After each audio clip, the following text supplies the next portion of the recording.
আসসালামু আলাইকুম কামরুল হোসেন ভাই। ওয়ালাইকুম আসসালাম। আমরা দেখলাম যে ই ভিসায় বড় ধরনের সমস্যার সৃষ্টি হয়েছে, আসলে কি হয়েছে?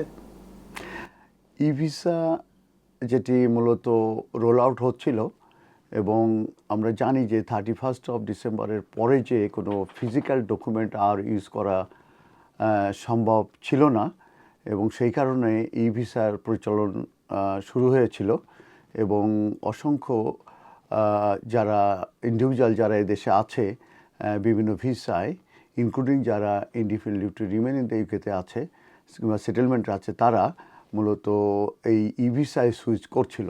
কিন্তু এই ই ভিসার যে রোল আউট, এটা মূলত পোস্টপন্ড করা হয়েছে এবং এটা পোস্টপন্ড করার কারণের সম্পর্কে বলা হচ্ছে যে এই স্কিমে বিভিন্ন রকমের প্রবলেম দেখা দিচ্ছে।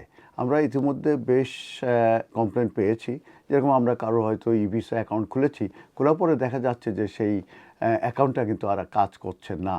তো এবং যেটা আমরা আজকের পত্রপত্রিকা সহ এই রিসেন্টলি পত্রপত্রিকা আমরা নিউজ পেপারে আমরা দেখেছি যে এটা আপাতত পোস্টপন্ড করা হয়েছে because of the problem in the scheme.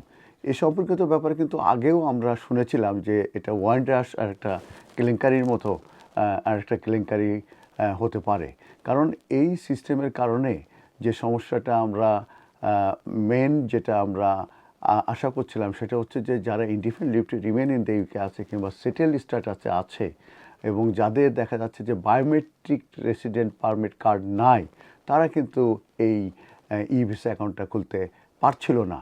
কারণ ই ভিসা এই অ্যাকাউন্টটা খুলতে গেলে তাদেরকে যে বায়োমেট্রিক কার্ড লাগবে এবং তাদের একটি ভ্যালিড পাসপোর্ট লাগবে, সেইটি যদি না থাকে, বায়োমেট্রিক কার্ড বিশেষ করে না থাকলে তারা পারবে না। তো আমরা জানি যে যারা ওল্ড স্টাইলের যে ইনডোর্স করা যে নো টাইম লিমিট যে ভিসাটা আছে, যেটা ইনডিফিনিট লিভ টু রিমেন এবং সেটেলমেন্ট, তারাদের কার্ড না থাকার পরিপ্রেক্ষিতে তারা কিন্তু অ্যাকাউন্ট খুলতে পারছিল না। আবার আরেকটা জিনিস আমরা দেখেছি, যারা অ্যাকাউন্ট খুলছিল এই অ্যাকাউন্টগুলো কিন্তু ঠিকমতো অপারেটিভ হচ্ছিল না। তো যে কারণে সব দিক থেকে কিন্তু সমস্যা হচ্ছিল এবং আমরা এই গতকাল থেকে আমরা এই ন্যাশনাল ডেইলিগুলোতে আমরা দেখতে পেলাম যে এই ই ভিসার যে ডিজিটালাইজেশন, এটা আপাতত পোস্টপন্ড করা হয়েছে। এখন প্রশ্ন হচ্ছে, যারা ইতিমধ্যে তাদের নিজ দেশে চলে গেছেন বা অনেকেই হলিডে বুকিং দিছে সামনে হলিডে, তাদের ক্ষেত্রে কি হবে? আপনি এটা চমৎকার একটি প্রশ্ন করেছেন যে আমরা জানি যে এই বায়োমেট্রিক রেসিডেন্ট পারমিট কার্ড যাদের আছে তাদের কার্ডটা কিন্তু 31 ডিসেম্বরে এক্সপায়ার করে যাচ্ছে।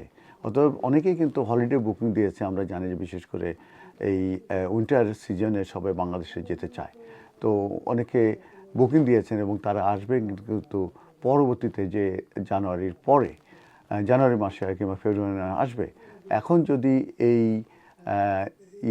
স্কিমটা যদি ই ভিসা অ্যাকাউন্টের স্কিমটা যদি পোস্টপন্ড হয়ে যায়, এক্ষেত্রে তো সিরিয়াস একটা ইস্যু হয়ে দাঁড়াবে যে তাদের তো আর বায়োমেট্রিক রেসিডেন্ট পারমিট কার্ডের মেয়াদ থাকছে না, তাহলে তারা কিভাবে এদেশে আসতে পারবে?